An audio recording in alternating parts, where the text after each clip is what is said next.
Nah, pada kesempatan pada siang hari ini, saya akan mewawancarai seorang tokoh seniman muda di bidang seni pedalangan Bali pada khususnya. Nah, selamat siang Pak Ode. Selamat siang. Ya, terima kasih sudah meluangkan waktunya pada siang hari ini untuk diwawancarai ya. Ya, saya ingin menanyakan ya Pak Ode. Yang pertama, bisa diceritakan secara singkat bagaimana sih awal atau sejarah awal adanya tradisi wayang kulit di Bali? Ya, kalau menilik dari sejarah wayang kulit yang ada di Bali, tidak lepas dengan adanya kebudayaan dan agama. Karena kalau melihat dari postur bentuk wayang juga, wayang di Bali khususnya itu memang berbeda dengan wayang di Jawa. Karena kebudayaan seni pedalangan atau seni wayang itu seluruh Nusantara itu ada wayangnya. Nah, kalau melihat dari adanya wayang di Bali itu memang tidak lepas dari keagamaan karena kental erat sekali dengan ritus keagamaan, khususnya agama Hindu. Ya, makanya banyak hal itu berkaitan dengan ruatan. Wayang itu digunakan sebagai ruatan dan juga selain sebagai hiburan juga. Makanya wayang yang ada di Bali ini bisa dibilang bentuk klasik dari pertunjukan wayang zaman lampau. Karena kalau yang di Jawa itu sudah mendapatkan gubahan dari Wali Songo, jangan di Bali masih mempertahankan bentuk dan juga bentuk pertunjukan dan bentuk anatomi klasik dari wayang itu sendiri. Baik, ya. Selanjutnya, bagaimana sih prosesi pelaksanaan atau pada saat pementasan tradisi wayang kulit di Bali ini? Nah, kalau pementasan wayang kulit di Bali, kita disclaimer dulu. Kalau di Bali itu ada dua jenis. Ada yang disebut dengan wayang petang. Wayang petang itu wayang yang dipentaskan pada malam hari. Dia menggunakan clear kain untuk menangkap bayangan, menggunakan lampu blencong, lampu api, menggunakan bahan minyak. Dan sedangkan lagi satu ada disebut dengan wayang gedog atau wayang lemah. Nah, wayang lemah ini biasanya dipentaskan pada siang atau pagi hari. Nah, kedua wayang ini mempunyai fungsinya masing-masing. Kalau melihat dari fungsinya wayang lemah itu lebih ke ritus dari upacara, ritus pelengkap dari upacara, lalu ruatan, lalu bagian dari pelengkap dari keutuhan upacara di Bali. Nah, lalu dari prosesinya pertama yang pasti adalah nur dalang. Nur dalang itu biasanya orang-orang membawa saji atau beban tenan dalam sekup kecil untuk meminta dalang ini pentas. Dalang ini pentas, ditentukan harinya, lalu ditentukan jam berapa pentas, di mana tempat pentas. Setelah itu, setelah di hari yang disetujui, dalang berangkat.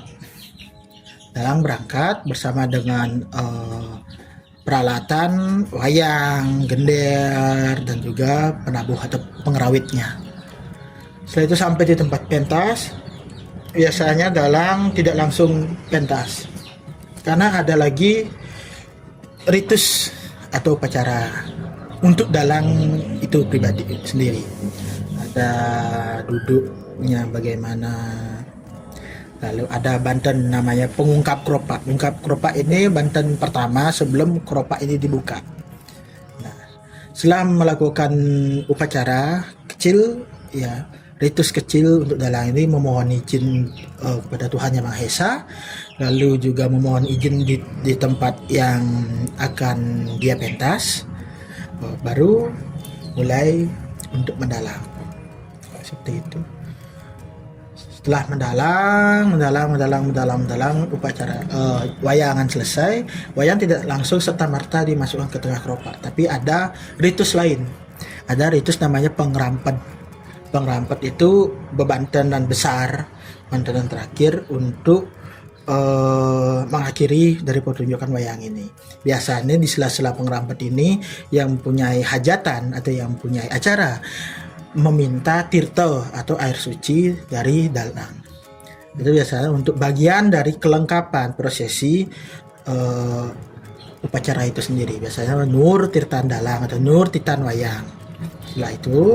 Setelah itu diselesaikan, bantan sudah diaturkan, semuanya sudah selesai, baru wayang dimasukkan ke dalam keropak. Keropak ini kotak tempat menyimpan wayang.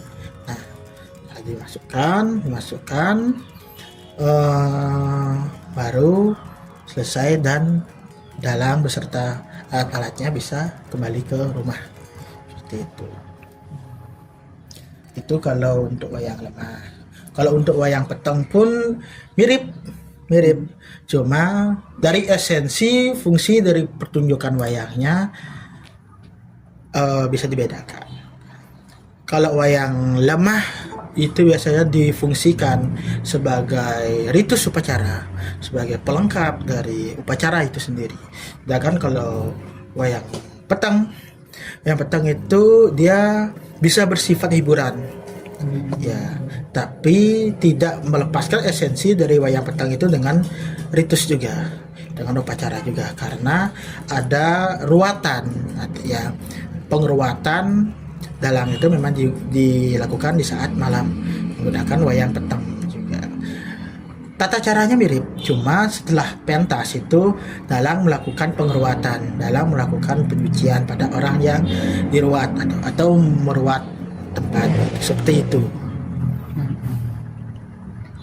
Nah, lalu menurut Pak Made ya, tradisi pementasan wayang kulit di Bali ini dikaitkan dengan nilai-nilai Pancasila. Ya. Nah, apakah tradisi wayang kulit ini relevan dengan nilai-nilai Pancasila ini, dan apa saja nilai-nilai Pancasila yang terkandung dalam pementasan wayang kulit di Bali khusus? Nah, kalau kita membicarakan tentang nilai-nilai Pancasila, kita bedah dulu dari Pancasila ini. Yang pertama adalah ketuhanan Maha Esa. Tujuan dari ritus dan tujuan dari pementasan wayang ini, selain memang dari media hiburan, tidak lepas dari ritus upacara. Hampir semua kesenian, hampir semua budaya yang ada di Bali itu hidup eksis karena adanya keagamaan, karena ada agama. Maka dari itu kesenian yang ada di Bali ini tidak lepas dari yang namanya agama. Jadi untuk nilai yang pertama pasti relevan. Lalu yang nomor 2, kemanusiaan yang adil dan beradab. Kita melihat di saat pertunjukan wayang, semua orang datang duduk sama rendah, berdiri sama tinggi, merata. Kita ambil dari filosofinya dari sana. Jadi kepemerataan orang yang menonton itu sama, karena dari pertunjukan wayang di Bali itu orang-orang menontonnya dari depan, tidak ada yang menonton dari belakang. Mungkin ada yang memang penasaran dari bagaimana dalang itu pentas, baru dia ke belakang nonton dalang. Tapi kalau untuk pementas secara konvensional itu pasti menonton dari depan, yang ditonton adalah bayangannya. Makanya kalau dibilang adil, pasti adil, semuanya pasti menonton dari depan, seperti itu. Lalu yang nomor 3, Persatuan Indonesia. Nah, Persatuan Indonesia, kalau dilihat wayang itu mempunyai 2 karakter. antagonis, protagonis, karakter kanan, karakter kiri. Di saat dalam memainkan wayang ini, kedua karakter ini bertarung, berkelahi, lalu selesai. Di saat wayang ini selesai, wayang ini ditaruh lagi di tempatnya sama. Apakah wayang ini berkelahi? Tidak. Kita bisa ambil dari filosofinya dari sana. Walaupun dia berkelahi, dia bermusuhan, pada akhirnya mereka akan tidur di tempat yang sama, ditaruh di tempat yang sama, kembali bersatu di tempat yang sama. Begitu juga harapan dalang kepada masyarakat untuk menjaga kebersatuan, untuk kita ini tetap bersatu, karena di saat kita bersatu, bagaimanapun masalah yang akan datang, bagaimanapun problem yang ditemukan, itu pasti bisa diselesaikan kalau kita bersama-sama. Seperti sapu, kalau cuma satu lidi yang digunakan tidak bisa untuk membersihkan halaman. Tapi kalau lidi ini digabungkan, disatukan, dieratkan, bisa untuk membersihkan halaman. Lalu yang nomor 4, kerakyatan yang dipimpin oleh Hikmat Kebijaksanaan. nah, kerakyatan yang dipimpin oleh Hikmat Kebijaksanaan Dalam perwakilan. Sebelum dari pentas itu pun sebenarnya dalang memang ada yang di request untuk mau pentasnya lakonnya apa gitu. Asalnya request dari sana. Itu kan musyawarah itu. Kita merembuk lakonnya apa, atau untuk beberapa daerah itu memang ada yang punya pantangan. Ini keunikan kalau yang ada di Bali. Punya pantangan kayak tidak memperkenankan pentas itu sampai jam segini, atau jangan mengatakan hal-hal yang kurang mengenakan. Itu kan bagian dari etika juga. Dan juga ada beberapa daerah yang memang tidak memperkenankan untuk mengeluarkan tokoh-tokoh yang seram. Ada ya tokoh yang bertaring atau raksasa gitu. Ada beberapa daerah yang tidak diperkenankan. Itu kan bagian dari musyawarah ya. Kalau dilihat dari pertunjukan wayang ini, dalang adalah seorang pemimpin. Dia memimpin dari kru semua ini. Dia memimpin dari ketengkong, pembantu dalang kanan kiri, penyimping kalau istilah Jawanya. Dia memimpin dari tukang gender yang di belakang. Dalang adalah komando. Dalang adalah yang megang kemudi. Di saat dalang membunyikan keropak, tak, berarti pementasan itu dimulai. Dia yang memegang kemudi. Dia adalah seorang pemimpin dari sebuah keutuhan pementasan itu. Dalang adalah pemimpinnya. Seperti itu. Kemudian nilai yang terakhir yaitu keadilan sosial bagi seluruh rakyat Indonesia. Nah, keadilan, kalau dibilang keadilan, dalam pementasan wayang yang saya sebutkan tadi semuanya adil. Kalau kita membicarakan masalah fee, dalang yang memegang kendali pasti membagikan sesuai dengan kinerjanya masing-masing. Penabuh pengrawit seberapa, gini seberapa, karena adil sesuai dengan pekerjaannya masing-masing. Nah, dari pementasannya juga seperti yang saya bilang di awal itu, penonton datang duduk sama rendah, berdiri sama tinggi dalam sebuah pertunjukan wayang. Pasti mereka nontonnya dari depan. Diusahakan mereka untuk menonton dari depan. Pasti diarahkan menontonnya dari depan. Untuk yang ke belakang itu pasti kalau tidak kru, orang-orang yang ingin mengetahui. Itu masalah mereka. Tapi kalau dalam pementasan wayang, pertunjukan wayang Bali pasti menontonnya dari depan. Adil, semuanya menonton dari depan. Seperti itu. Seperti itu yang bisa saya sampaikan. Mungkin kalau ada yang salah-salah kata, mohon maaf. Iya. Baik, terima kasih banyak untuk waktunya Bang Ade.